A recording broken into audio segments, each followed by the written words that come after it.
that maybe we can celebrate our 260th anniversary 129 years from now. Esperamos que podemos celebrar nuestro cumpleaños 260 en muchos años. Pero sabemos que un día va a llegar cuando esta iglesia no va a existir más. The day is going to come when this institution is not going to exist any longer.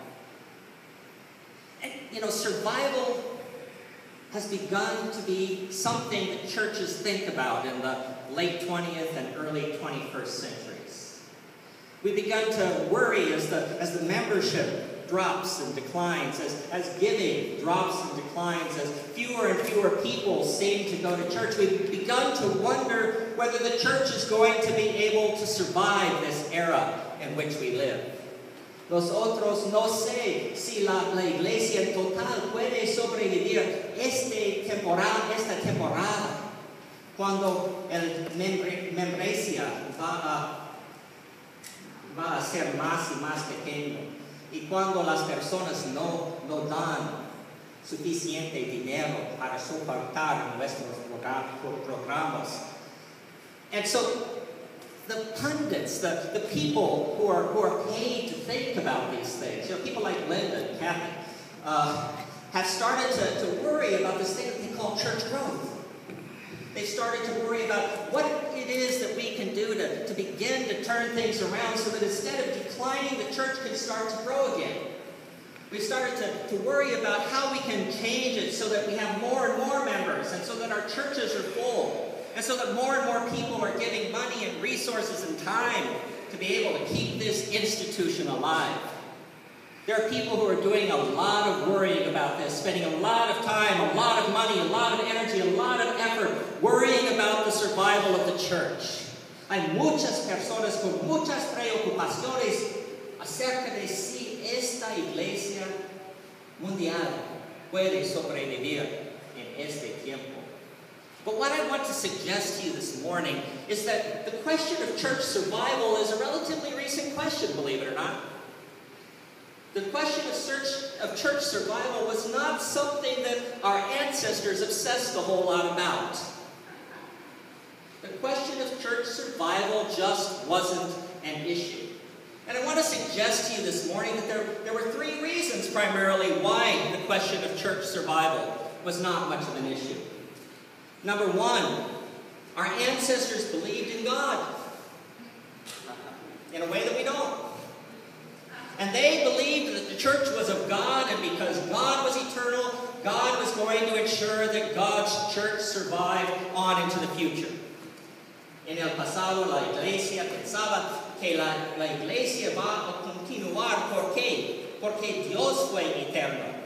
Y Dios va a dar que la iglesia va a sobrevivir. The second reason why the ancient church didn't worry too much about survival was because it believed in resurrection. And it believed that even if this institution died, that something else would be raised up in its place, right? God's work was the important thing to do, and that work was going to get done whether United University Church continued to worship on this side or not. The church, the ancient church, believed in resurrection. La iglesia creyó en la resurrección. Ellos creyó que si esta iglesia muere, Dios va a resucitar algo nuevo para continuar el trabajo de la iglesia, el trabajo de Dios.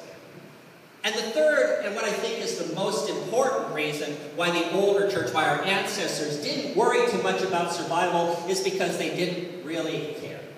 Survival didn't matter. La sobrevivencia no importa. No importa. And the reason why was precisely this passage of Scripture that we read just a few moments ago.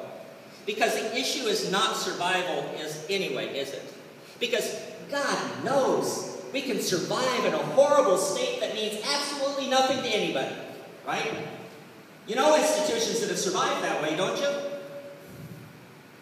We all know institutions that have barely hung on, barely making payroll, barely moving from day to day, but doing nothing except surviving. What's important for the church and what our ancestors understood is that our flavor, our saltiness, is what is truly important, not whether we survive. And if we focus on our saltiness, then we don't have to worry about whether we're going to be in this place 10, 20, 30, 40, 131 years from now. Lo que es más importante no es si vamos a sobrevivir, pero si nosotros somos saladas. ¿Sí? Si nosotros tenemos una razón para sobrevivir. The church is called to be salty.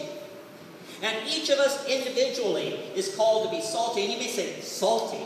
You know, what in God's name is the pastor talking about? What is this saltiness stuff? Well, we put salt on our food, right? Makes it taste better. In fact, food tastes more like food when it has salt in it. And it's the same thing with the church.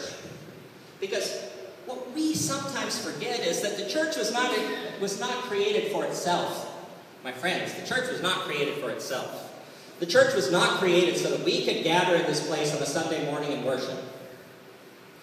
La iglesia no fue creado para que nosotros podamos juntar aquí para dar alabanzas a Dios. No, the church was created so that society could be what society was called to be. La iglesia fue creado para qué? Para que la sociedad puede ser lo que la sociedad fue creada para ser. We were created so that the world around us would be a better place. Nosotros fuimos creados para que este mundo para mejorarse. We were created to reach out to people who were suffering. We were created to reach out to people who were poor. We were created to reach out to people who were oppressed. We were created to reach out to people who were sick. We were created to reach out to people who were marginalized, not simply to bring them into our organization, but so that they could live in this world to the fullness of what God created them for. Not to be one of us. Oh, granted, it's wonderful if they choose to be one of us. But we were not created simply to be a vacuum cleaner that sucks everything in around us. We were created to be salt.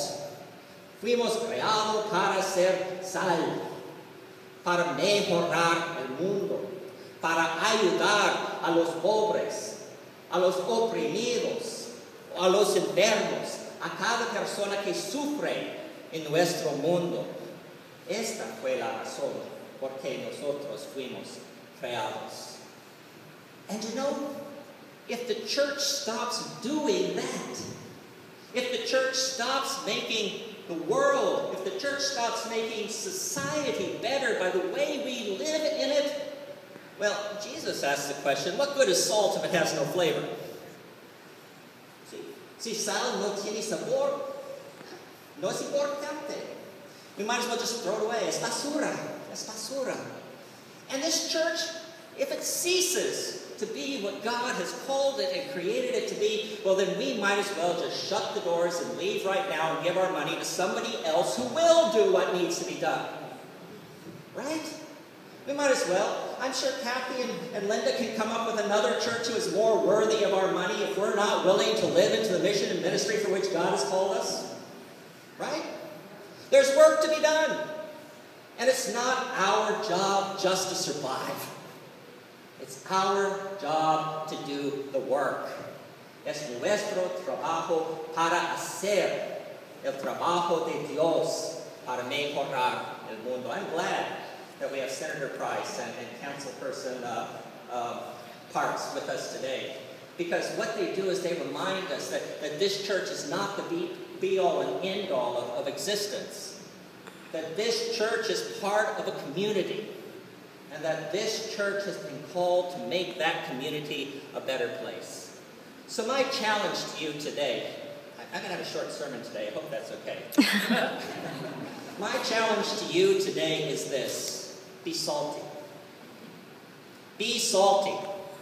And let us as an institution be salty too. Don't let us fall so deeply into fear that we're afraid to do anything that we're called to do. Let us not fall so deeply into smugness that we think that those people out there are not worthy of anything that we might not do, that we might possibly do for them. Let us not fall so deeply into our own complacency that we think that what we do or don't do makes no difference. It does. It does. All of us are called to be salt. All of us are called to make sure that we continue to be salty. And all of us are called to be part of God's great and glorious work of building God's kingdom, which is so much bigger than United University Church, so much bigger than the United Methodist Church, so much bigger than the Presbyterian Church USA, so much bigger even than Los Angeles. It is what matters. El reino de Dios se importa. Pero si nosotros no somos parte del reino de Dios, nosotros no importamos. So the task is ours. Be salty.